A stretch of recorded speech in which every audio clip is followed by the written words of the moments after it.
കുട്ടികൾക്കായുള്ള ഉച്ചഭക്ഷണത്തിൽ പാമ്പ്. ഭക്ഷ്യവിഷബാധയേറ്റ് 200ഓളം വിദ്യാർത്ഥികൾ ആശുപത്രിയിൽ. ചില കുട്ടികൾ ബോധരഹിതരായി വീണു.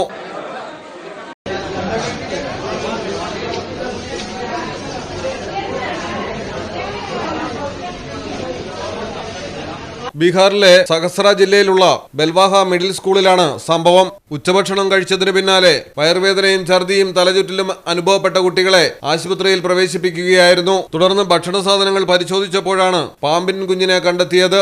പാകം ചെയ്യാൻ ഉപയോഗിച്ച പാത്രങ്ങളിലൊന്നിലായിരുന്നു പാമ്പ്. സ്കൂൾ അധികൃതർ ഉടൻ തന്നെ പോലീസിനെയും ആരോഗ്യവകുപ്പിനെയും വിവരമറിയിച്ചു. സ്കൂളിൽ 545 വിദ്യാർത്ഥികളാണ് ഉണ്ടായിരുന്നത്. 200-ലധികം പേർ ഭക്ഷണം കഴിച്ചിരുന്നു. മഹിഷി പബ്ലിക് ഹെൽത്ത് സെന്ററിലും സദർ ആശുപത്രിയിലുമായാണ് കുട്ടികളെ പ്രവേശിപ്പിച്ചിരിക്കുന്നത്. NGO തയ്യാറാക്കി നൽകുന്ന ഭക്ഷണമാണ് സ്കൂളിൽ വിതരണം ചെയ്തുകൊണ്ടിരുന്നത്. News desk Malayalam television. ഏതു കാലാവസ്ഥയും അതിജീവിക്കുന്നു. ഫ്രെയിമുകൾക്ക് അധിക ചെലവുകളില്ല. ഫിറ്റ് ചെയ്യാൻ വളരെ എളുപ്പം. ഇനി ഫെയർടാഗ് പ്രൊഡക്റ്റുകൾ ഉപയോഗിക്കൂ. സമയവും സമ്പത്തും ലാഭിക്കൂ. ഫെയർടാഗ് സ്റ്റീൽ വിൻഡോ ആൻഡ് ഡോർസ്.